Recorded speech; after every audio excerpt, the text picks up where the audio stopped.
Labubu, the scruffy bug-eyed doll, is everywhere these days. The Labubu fever has swept Asia, Europe and the US, with people spending a fortune on a single doll. Not long ago, the human-sized version of this toothy monster figurine was sold for a whopping 1.8 million yuan, which is valued at more than 1.2 crore rupees by a Beijing auction house. Love it or hate it, one thing is certain, this odd little creature has minted its maker a fortune. In just a year, Wang Ning, the founder of Pop Mart International Group, is now one of China's wealthiest individuals. At just 38, he's become the country's 10th richest person and the youngest on the list. His net worth quadrupled from $7.59 billion in 2024 to $22.1 billion in June 2025, according to Forbes' real-time billionaires list. He now ranks alongside industry giants like ByteDance Zhang Yiming, Nongfu Springs Zhong Shanshan, and Tencent's Ma Yaotong. So how did this ugly cute toy build a billion-dollar empire? Let's tell you.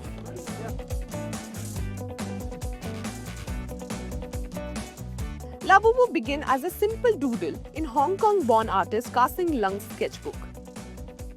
While Labubu started as a niche character known to art toy collectors, everything changed in 2019 when Pop Mart saw the character's potential. The company teamed up with Lung, licensed Labubu, and introduced it into its popular blind box collections, a hit format among Gen Z and millennials, where buyers don't know which figure they are getting until they open the box. Okay, right, this is awesome. The mystery factor combined with Labubu's offbeat charm quickly sparked a collector craze, and soon it crossed over into global pop culture.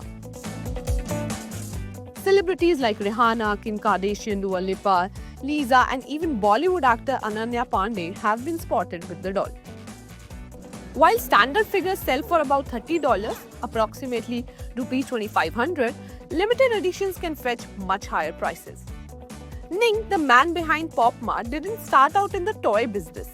A former state television employee, he launched Pop Mart in 2010 as a small Beijing-based store selling designer lifestyle products, toys and gadgets. But it wasn't until he leaned into the growing demand for collectible art toys, especially blind box figures, that his business truly took off. In 2020, Pop Mart went public on the Hong Kong Stock Exchange and shares surged by 79% on the first day of trading. Since then, the company has expanded globally, opening flagship stores in cities like New York, London, Tokyo and Seoul, and launching its own theme park in Beijing. By 2024, Pop Mart's financial success hit new highs. The company's net profit surged by 188%, with overall sales more than doubling to around $1.8 billion, according to reports. Much of this success can be traced back to Labubu. Pop Mart saw its revenue soar by a staggering 726.6%, making it one of the brand's most profitable and popular lines.